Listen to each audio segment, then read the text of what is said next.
Le gouvernement américain s'ingère ouvertement dans les affaires intérieures du Brésil et le président américain Donald Trump tente de déstabiliser le président brésilien de gauche, démocratiquement élu, Lula da Silva.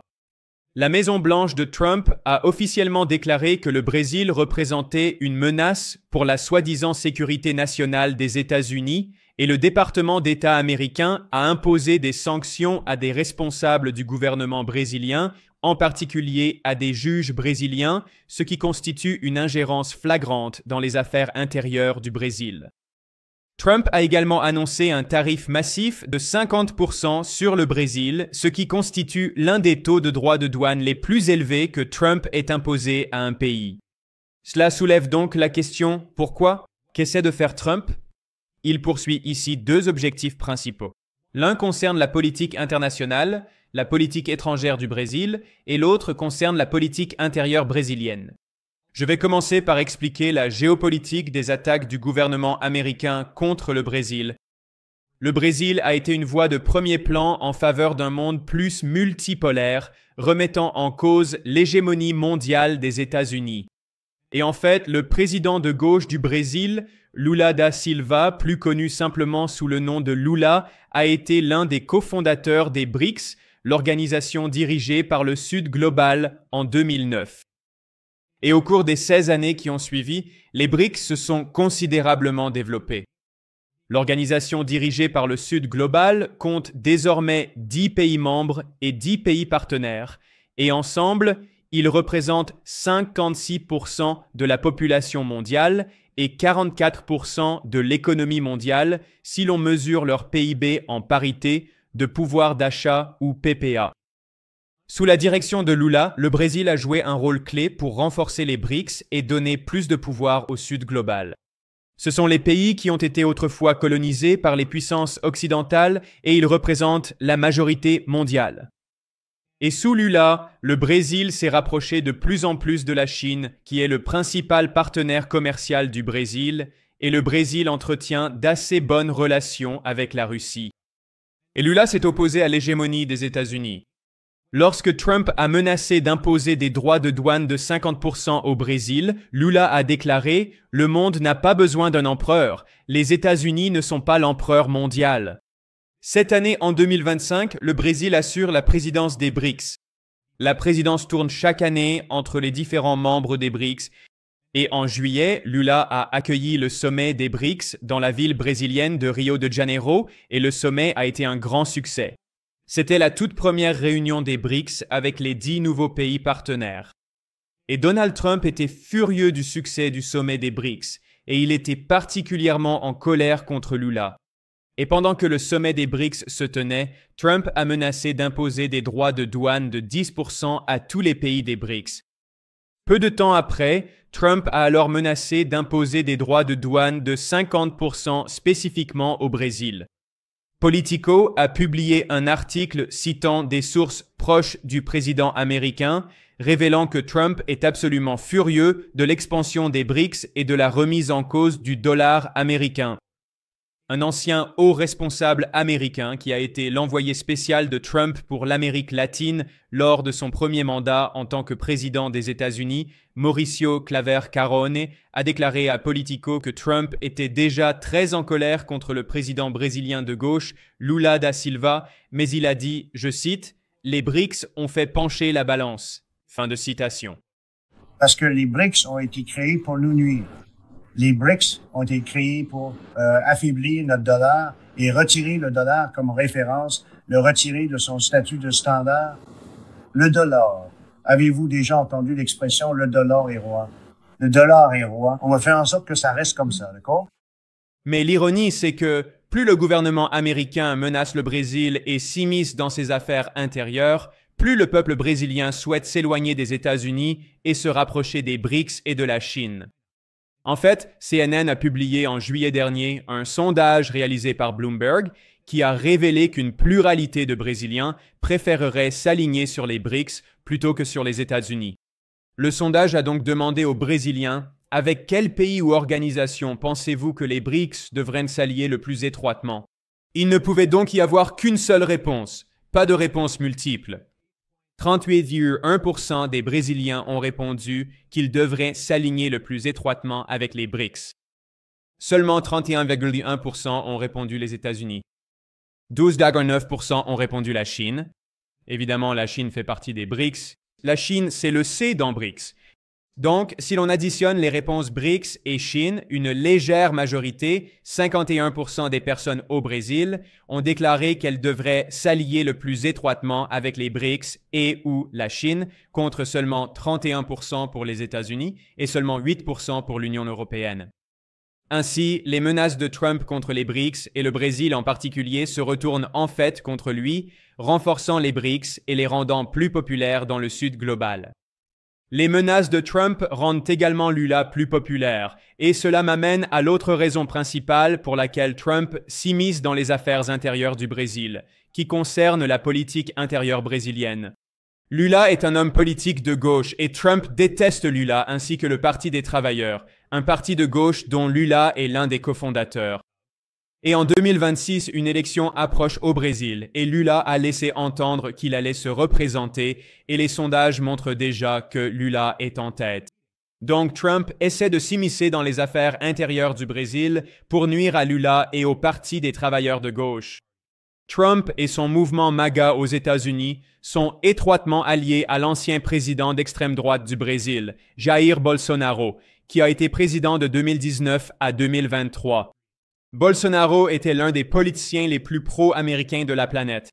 Bolsonaro était tellement pro-américain qu'il organisait des rassemblements au Brésil avec le drapeau des États-Unis et aussi le drapeau israélien. Je n'ai jamais vu un chef d'État en exercice organiser des rassemblements dans son propre pays avec des drapeaux étrangers.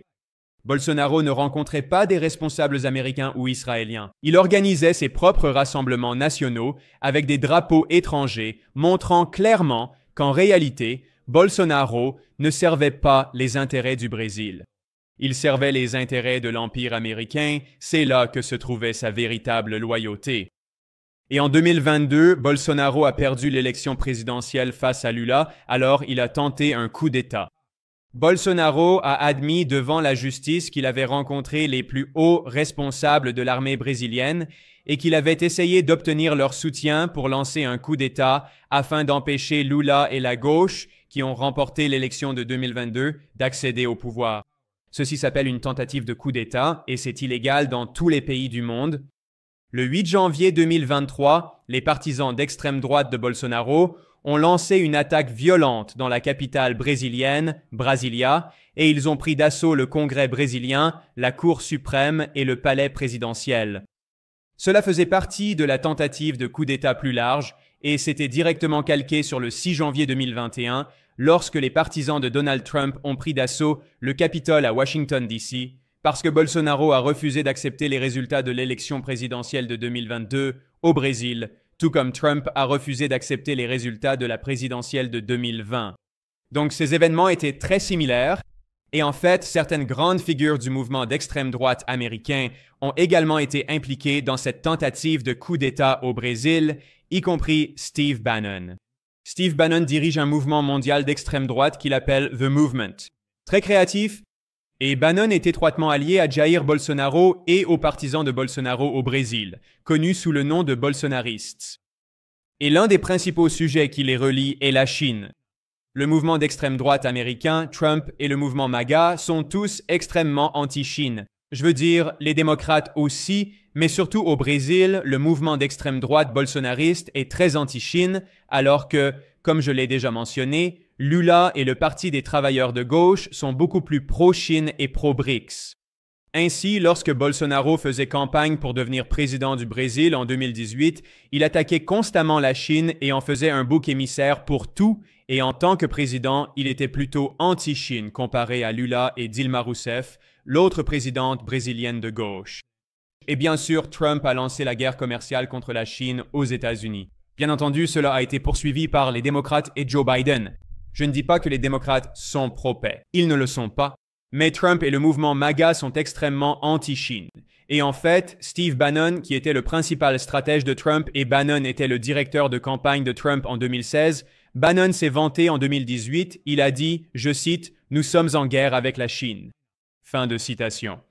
Il est donc fier du fait que les États-Unis mènent une guerre contre la Chine, et le mouvement Trump considère le mouvement bolsonariste d'extrême droite au Brésil comme un allié clé dans la nouvelle guerre froide menée par les États-Unis contre la Chine. Et comme je l'ai dit, lorsque Bolsonaro était président du Brésil, il était aussi pro-américain qu'un homme politique pouvait l'être. En fait, lorsqu'il n'a pas réussi à obtenir le soutien de l'armée pour sa tentative de coup d'État, parce qu'il a essayé d'obtenir le soutien de l'armée, Bolsonaro l'a admis devant le tribunal. Mais il a échoué et de nombreux chefs militaires brésiliens ne voulaient pas renverser la démocratie au nom de ce dirigeant d'extrême droite corrompu qui, en tant que président, a eu un mandat totalement désastreux. Alors, après l'échec de sa tentative de coup d'État, qu'a fait Bolsonaro? Il s'est enfui aux États-Unis, le pays auquel il est vraiment loyal. Il s'est enfui en Floride, qui est la capitale internationale de l'extrême droite latino-américaine.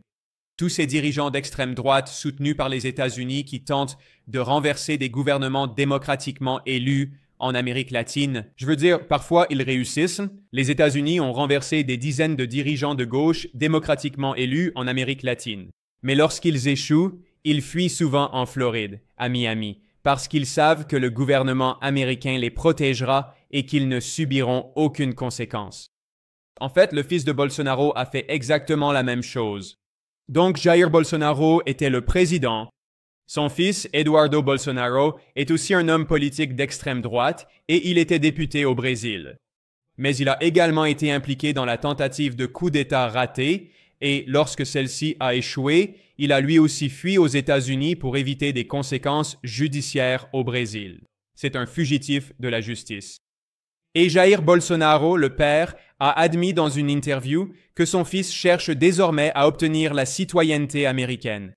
Il veut que l'administration Trump lui accorde la citoyenneté américaine afin de pouvoir s'impliquer directement dans la politique des États-Unis. Encore une fois, je le répète, l'extrême droite au Brésil et de manière générale, la droite latino-américaine. Je connais très bien cette région. J'ai vécu plusieurs années en Amérique latine. La droite latino-américaine est aussi pro-américaine qu'il est possible de l'être. Il existe un terme en espagnol qui est utilisé pour eux, c'est vende patria, ce qui signifie littéralement vendre sa patrie. Bolsonaro en est un excellent exemple. Eduardo Bolsonaro, lui, veut devenir un Nord-Américain. Il veut devenir un homme politique américain afin de pouvoir servir directement les intérêts de l'Empire américain et pas seulement indirectement, comme lui et d'autres oligarques de droite en Amérique latine le font toujours.